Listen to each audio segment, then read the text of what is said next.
Well, exciting times. I've just got my hands on the new Samsung Z or Z, depending where you are, Fold2 5G. This is their latest incarnation of a folding phone / tablet device. And I'm interested to see how much they've improved it over the previous version. I have had a chance to try out their Z Flip phone, and I got to be honest, I've been quite impressed with design and also how durable it is as well. So let's see if the Fold 2 has the same things in it. So comes in a beautiful box, no question. But I guess when you're paying in Canada $27.79, that's $2,700 for a new smartphone, it should. Beautiful. Box is probably a couple $100. So we do have the first box here. Oh, it's got the little SIM card pin, quick start guide. Of course, I'll probably ignore that. Got care instructions in here, and as you remember, that was kind of the issue with the first edition. A lot of the initial reviewers really didn't read the overall directions, so it was kind of a problem with some of the devices. They're peeling off the screens and what have you. But don't press the screen when folding the device. Make sure there's no other objects or anything inside. It's not dust or waterproof either, which is, I think, an important feature. And don't remove the screen protector that they've put on here as well. This contains magnets, so be careful when you're putting in your pocket with things like credit cards and other stuff. We're going to start peeling off some of the plastic here. God, this thing is beautiful. Right out of the gate, I got to tell you, I'm loving the Mystic Bronze color. This has been very popular with their Note series of smartphones. And as you can see, they've got it right into the Fold 2 series here as well. It's a noticeable difference as far as the hinge mechanism is concerned, and the screen as well.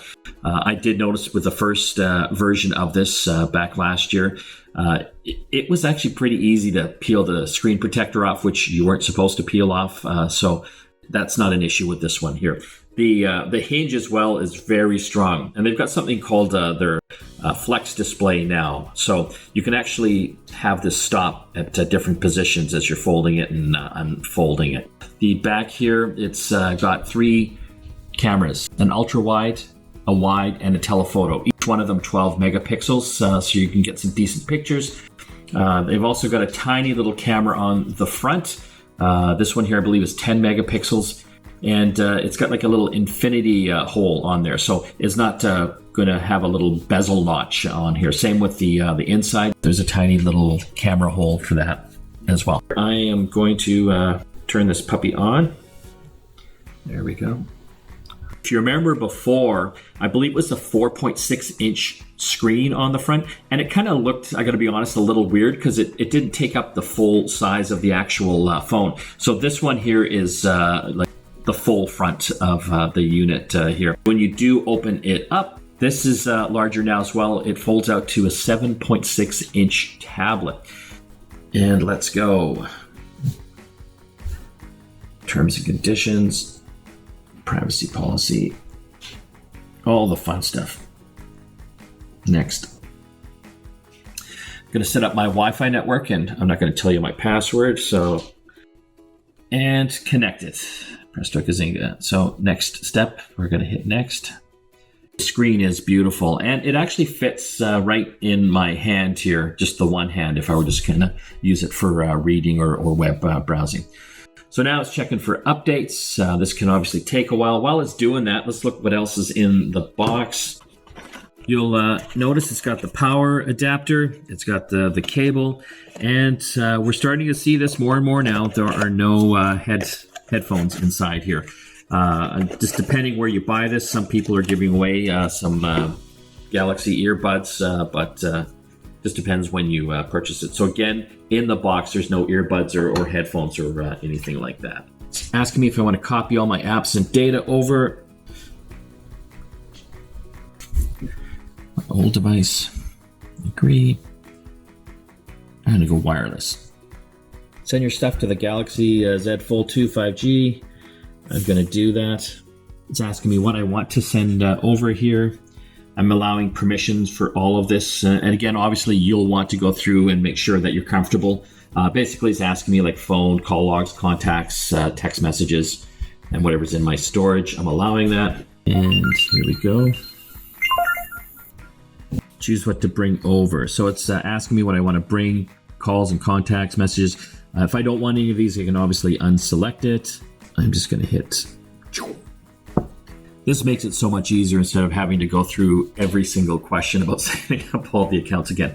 But again, it will take your data and stuff over from Android phones. Really simple with a previous Samsung phone if you had it. And of course, iPhone as well. Okay, it's asking for my password here. I'm going to try to remember what that is. Account added. Yes, this is awesome. This is actual thin glass on this particular screen that's allowing it to actually bend and flex. And then they're using Gorilla Glass, 2 types of Gorilla Glass on the front and the back. Apparently this is Gorilla Glass Invictus. For the screen, it's Gorilla Glass 6, so very durable on the back and front of the device.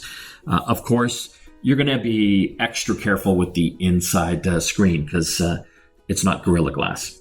But they do have premium service available. I think it's up to a year, and that includes a screen replacement if there are any issues. Next. Right now, there's a few different methods as far as security for the phone. Face recognition, fingerprints. You can do the pattern thing, PIN, password. I'm just skipping for now. Of course, you'll want to have security in there. The screen, it is a Super AMOLED screen on this here. It is bright. Apparently it's got 900 nits. That's a measure of brightness for these types of screen. Being a Super AMOLED screen, the cool thing with this particular one is that it can actually change the refresh rate anywhere from 11 hertz right up to 120 hertz. So that is great for preserving the battery. I've got to put my Samsung account in here now. So we'll just do that. If I remember it. Of course, it wants me to check off everything. Again, please make sure you read through any of these. I'm just kind of skipping through them to set this up as quick as I can. Okay, it wants me to send a code to another device. There's my code that it sent. So this is a security thing. Again, they're giving a warning on how to look after the phone properly. If you're spending $2,700 on this, you'll probably want to check that out. It is simply beautiful. And so let's check this out here. So I can fold it, and I'm loving the hinge on this. It is so solid. And, you know, you're able to basically flex this display and have it hold here. And I'll show you some of the features of the flex display here in a moment. But right now we'll go to the front. Again, this is a 6.2 inch screen. It feels really nice in the hand. You can see it's thicker. There's no question this is going to take up a bit of bulk in your pocket or your purse, wherever you keep this thing. But it's nice. It fits really nicely in the hand. I'm going to check out my website here. Oh, look, got a review on the Galaxy Z Flip there. And so when I open this up, because of app continuity, it knows what I was doing on the front, and presto kazinga, it opens up in all its large glory right in the main screen here. And like I said, this screen is beautiful, and I just love the fact that I have all this real estate to do my work. It works very well with things like Office 365. Of course, a lot of people use that. And let's check out YouTube as well. I want to show you a feature here. And so there's a number of apps that use the Flex feature, and I'll show you what that means. Check this out. When I fold it, it puts the screen up top, and then I have different controls down here at the bottom. This doesn't work for every app right now. It works for some of the main ones, like the Samsung apps, the camera app here, and they're just going to be adding more of these as they go along. So that's kind of my first shot at checking this out. We'll look at doing a more in-depth review on it, but It is a beautiful phone. I'm excited to try out some of the cameras on here and just kind of to see overall how much the size and weight is going to impact me carrying around this all the time. But my first impressions, they have improved the phone. There's no question. It's fantastic quality on here. Obviously, time will tell. Using it more and having all the users out there check that out as well. But the price, it's over $2,700 Canadian. Can anyone afford that? Some people can, if they want to be at the bleeding edge and they're using it as a productivity tool. There's no question having a smartphone and a tablet in one device is definitely appealing to many of the folks out there. Again, the Samsung Z Galaxy Fold 2. Check it out.